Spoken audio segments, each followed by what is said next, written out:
सदियों की ठंडी बुझी राख सुबह उठी, मिट्टी सोने का ताज पहन इठलाती है। दो राह समय के रथ का घर घर नाद सुनो, सिंहासन खाली करो कि जनता आती है।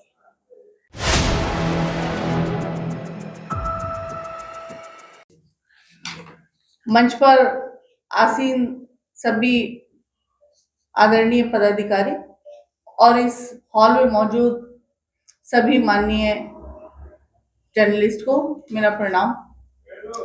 आज की जो प्रेस कॉन्फ्रेंस है उसको औचक तौर पर पूरे देश में सभी स्टेट्स में हमने किया है और एक बहुत महत्वपूर्ण कारण से इस प्रेस वार्ता को आयोजित किया गया है। और महत्वपूर्ण कार्य आज के समय में इस देश में, जो कि दुनिया का सबसे बड़ा लोकतंत्र कहा जाता है, उसमें क्या रह गया है? केवल जोड़ तोड़ की राजनीति, कारोबारियों का आदर सत्कार और केवल मोदी जी की तस्वीर और उनकी भाव भंगिमाएं, ये आज की हेडलाइन है। आज की हेडलाइन ब्रेकिंग न्यूज यही होती है। जब भी आप टीवी खोलोगे, आप अखबार खोलोगे, तो हालांकि मुझे बड़े अफसोस के साथ ये कहना पड़ रहा है कि मुझे यह बात अपने उन्हीं जर्नलिस्ट मित्रों के सामने कहनी पड़ रही है, लेकिन आप लोगों की भी मजबूरी हम समझते हैं। लेकिन चूंकि हम एक राजनीतिक पार्टी हैं और हमने सालों तक इस देश के ऊपर अपना खून पसीना बहाया है, शहादतें दी, तो इसलिए ये हमारा फर्ज है कि जब इस लोकतंत्र को पैरों तले कुचला जा रहा हो, बड़े बड़े कॉर्पोरेट घरानों के मखमलों के इनके ऊपर कंबल डाले जा रहे हो, इस लोकतंत्र को ढका जा रहा हो, तब हमारा ये कर्तव्य बनता है कि हम अपनी आवाज को बुलंद करें, आपको अपने कर्तव्य, अपने फर्ज का एहसास कराएं। और वो जनता जो इस लोकतंत्र को बनाती है, वो जनता जो इस देश को बनाती है, वो जनता जो सरकारें बनाती है, वो जनता जो नेता बनाती है, वो जनता जो एक समाज बनाती है, वो जनता जो विश्व पे भारत को एक पहचान दिलाती है, उस जनता को और उस देश के युवाओं को, जो इस देश का भविष्य है, आने वाले नेता हैं, आने वाले बड़े बड़े अधिकारी, आने वाले सैनिक हैं, आने वाले देश के रक्षक हैं, उनके लिए हम आवाज उठाएं। ये हमारा कर्तव्य है। उस कर्तव्य का वहन हम बहुत अच्छे से विपक्ष में रहकर पिछले 10 साल से कर रहे हैं। लेकिन बड़ी विडंबना की बात है कि पिछले 10 साल से केवल और केवल विपक्ष पर हमला किया जा रहा है। हम सरकार पक्ष की बात को तो समझते हैं कि सरकार पक्ष जो है विपक्ष पर हमला क्यों करता है, क्योंकि वो डरता है। लेकिन हम इस बात से आहत है कि विपक्ष की आवाज को दबाया जा रहा है, चाहे वो किसी भी प्रकार का जो माध्यम है, चाहे वो मीडिया हो, चाहे वो प्रिंट मीडिया हो, चाहे वो अन्य कोई और माध्यम हो, विपक्ष पर सवाल दागे जाते हैं। सवाल ये होना चाहिए जो आज हमारी प्रेस कॉन्फ्रेंस इस चीज के बारे में। आपने देखा होगा कि मोदी जी बड़े चाव से फौजी की वर्दी पहनकर और फोटो सेशन कराते हैं और फिर वो फोटो को वो वायरल कर दिया जाता है।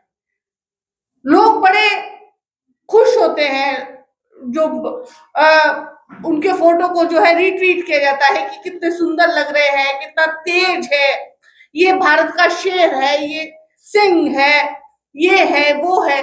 किस लिए? क्योंकि उन्होंने फौजी की वर्दी पहनी है, इसलिए ना।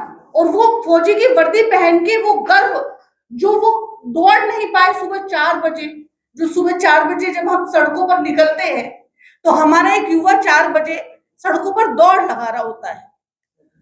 लड़के लड़कियां सड़कों पर किनारों पर जब हमारी गाड़ियां या हमारी बसें जब निकल रही होती है तो हम देखते हैं कि सड़कों पे साइड में जो है बच्चे, कोई 17 साल का है, कोई 18 का, कोई 19 का साल का है, वो सड़कों पर दौड़ लगा रहे होते हैं, कई किलोमीटर की दौड़ लगा रहे होते हैं।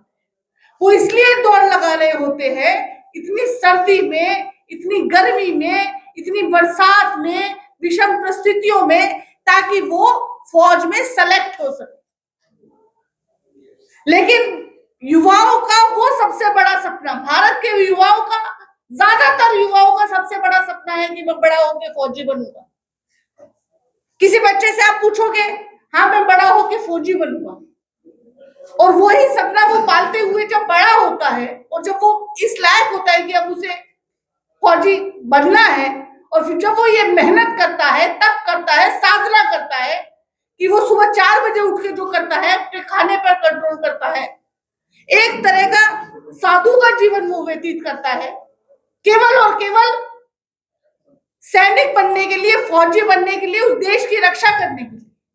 उसके पीछे उसका लक्ष्य ये नहीं होता है कि मुझे 4 पैसे कमाने हैं, उसके पीछे इसका लक्ष्य ये होता है कि वो अपने माँ बाप को वो गौरव महसूस कराए, उस देश को वो गौरव महसूस कराए कि उस परिवार का बेटा, उस बाप का बेटा जो है फौजी।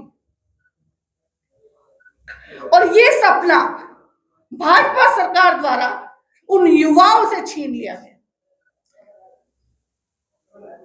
क्यों छीन लिया गया? क्योंकि औचक फैसले, सनसनी फैलाना, बेतुके, बिना किसी की सलाह के, ना थल सेना के अध्यक्ष से सलाह लेते हैं, ना वायु सेना के अध्यक्ष से सलाह लेते हैं, ना आर्मी जनरल से सलाह लेते हैं, ना नेवी से सलाह लेते हैं, और फैसला कर लेते हैं कि अचानक से अग्निवीर योजना को लाया जा रहा है। आपने शायद सुना भी होगा कि हमारे पूर्व जनरल है नरवणे साहब, उन्होंने एक किताब लिखी, उस किताब में उन्होंने इस चीज का जिक्र किया कि जब अग्निवीर योजना आई तो हम चौंक गए कि ये क्या है, हमसे इस प्रकार की कोई सलाह नहीं ली गई, और अचानक से हमारे ऊपर ये फैसला थोप दिया गया, और युवाओं के वो सपने चकनाचूर कर दिए गए, लाखों युवाओं के सपने। 2019 से लेकर 2022 तक करीबन 1.5 लाख से ज्यादा युवाओं ने क्वालिफाई किया। सरकार को उनको नौकरियां देनी थी,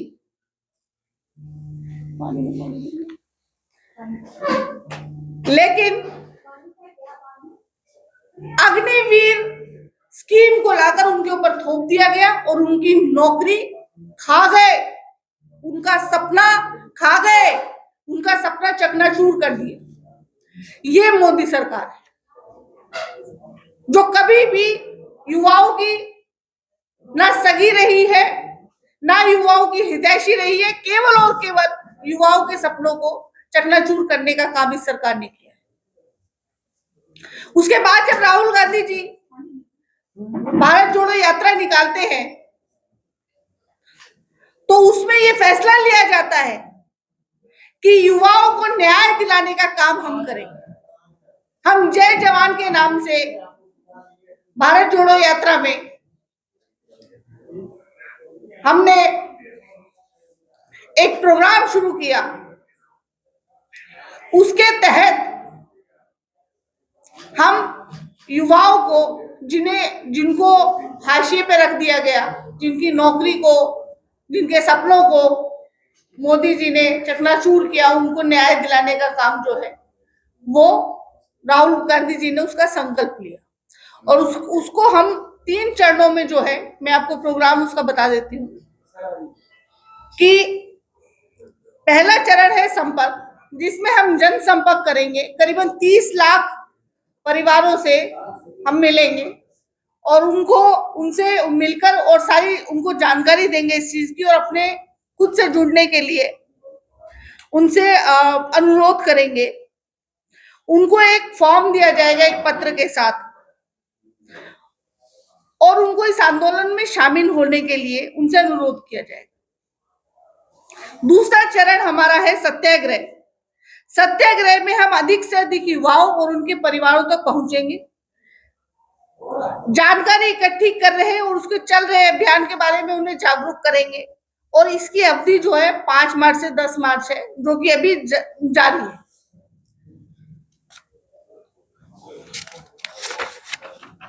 तीसरा चरण जो हमारा है वो है न्याय यात्रा, जिसमें हम पद यात्रा करेंगे और सभी जिलों में 50 किलोमीटर तक की यात्रा हम निकालेंगे और ये 17 मार्च से 20 मार्च तक चलेगा।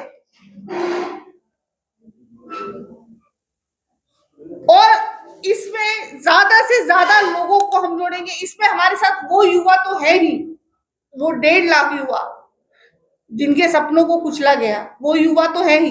इसके अलावा हम 30 लाख लोगों को और जोड़ने का इसमें प्रयास करेंगे ताकि उन युवाओं को न्याय मिल सके। और इसमें हमारी मांग ये है कि अग्निवीर योजना को सिरे से खारिज किया जाए और जो हमारी ओरिजिनल जो व्यवस्था है उसको बहाल किया जाए। दूसरा, जिन युवाओं 1.5 लाख युवाओं को जिनको नौकरी मिलनी थी और उनकी अभी तक जो है पोस्टिंग नहीं हुई है, उनको उनकी नौकरी पर वापस लिया जाए। ये हमारी 2 मुख्य मांगे हैं। इसके अलावा मैं अपने साथियों से अनुरोध करूंगी कि वो इसमें 2-2 शब्द कहे अग्निवीर योजना के बारे में, और आपसे भी अनुरोध करूंगी कि केवल हमारे सवाल जो है वो अग्निवीर योजना से संबंधित रहे तो हमारे लिए अच्छा रहे। जो नया यात्रा कर रहे हैं, लेकिन बिहार कांग्रेस के विधायकों को नहीं जोड़ पा रहे हैं। सब अलग अलग छटक गए हैं। 16 विधायक हैदराबाद है, बाकी विधायक पटना में। आज भी एक विधायक जो सिद्धार्थ कुमार, वो नहीं पहुंचे प्रेस कॉन्फ्रेंस में। देखिए, पहले तो मैं आपको ये बता दूं कि प्रेस कॉन्फ्रेंस जो है वो अग्निवीर के लिए है, उन युवाओं के लिए जिनको जो है मोदी जी ठेके पर 4 साल के लिए लेकर आना चाहते हैं, जिनकी जिंदगी बर्बाद करना चाहते हैं। बिहार कांग्रेस में बैठ के इसकी चर्चा तो होनी चाहिए ना। लेकिन जी, मैं बोल देती हूँ आपको। पहले तो मैं दो लाइन में आपको बोल के सुनाना चाहती हूँ, ठीक है? बस सर उठाई गई। और ये मेंशन जरूर करिएगा आप अपने चैनल पे जो मैंने बोला है। ये रामधारी दिनकर सिंह जी की पंक्तियां हैं जो उन्होंने बोली हैं और आज जो है मोदी जी के और इस सरकार के ऊपर बहुत फिट बैठती है। सदियों की ठंडी बुझी राख सुबह उठी, मिट्टी सोने का ताज पहन इठलाती है। 2 राह समय के रथ का घर घर नाद सुनो, सिंहासन खाली करो कि जनता आती है। और आप जो सवाल कर रहे हैं, आप ये बताइए मुझे कि इस बिहार में ओबीसी आज के समय जाग उठा है, उसे पता है कि उसका इस्तेमाल किया जा रहा है, उसे खरीदा और बेचा जा रहा है, और वो इस झांसे में आने वाला नहीं है। वो केवल और केवल अपनी अस्मिता के लिए लड़ेगा और उसकी अस्मिता के लिए जो पार्टी लड़ रही है उस पार्टी के साथ खड़ा होगा। और वो केवल और केवल कांग्रेस पार्टी है, खरीद फरोख्त करने वाले लोग नहीं। इस बात को हर किसी को अच्छे से समझ लेना चाहिए कि आज समय की दरकार है कि इन खरीद फरोख्त करने वाले सेठों को जो गुजरात से आए हैं, इनको भगा दिया जाए। ये हर प्रदेश में जाकर ये खरीद फरोख्त करते हैं। ये ओबीसी का सम्मान, ये ओबीसी का अपमान है, ये SC ST का अपमान है, इस देश की जनता का अपमान है, उस लोकतंत्र का अपमान है, और ये जनता बहुत अच्छे से समझ चुकी है। आप जवाब दे देते हैं। आपने सवाल सामने किया है। कल प्रदेश मुख्यालय में हमारे प्रदेश अध्यक्ष जी थे, हमारे विक्रम विधायक सिद्धार्थ जी थे, और तमाम आप मीडिया साथियों से बात की। और आज के प्रेस कॉन्फ्रेंस में मैंने कहा था और अतिथि का आमंत्रण भेजा था, उसमें मैंने लिखा था कि इस प्रेस कॉन्फ्रेंस में अध्यक्ष जी और सिद्धार्थ जी भी उपस्थित रहेंगे। लेकिन राजनीतिक चहलकदमी इन दिनों बिहार में तेज है, जिस कारण से प्रदेश अध्यक्ष और हमारे विधायक के साथ किसी आवश्यक काम में चले गए, इसलिए प्रेस वार्ता से ऋतु जी से ही संबंधित रहा।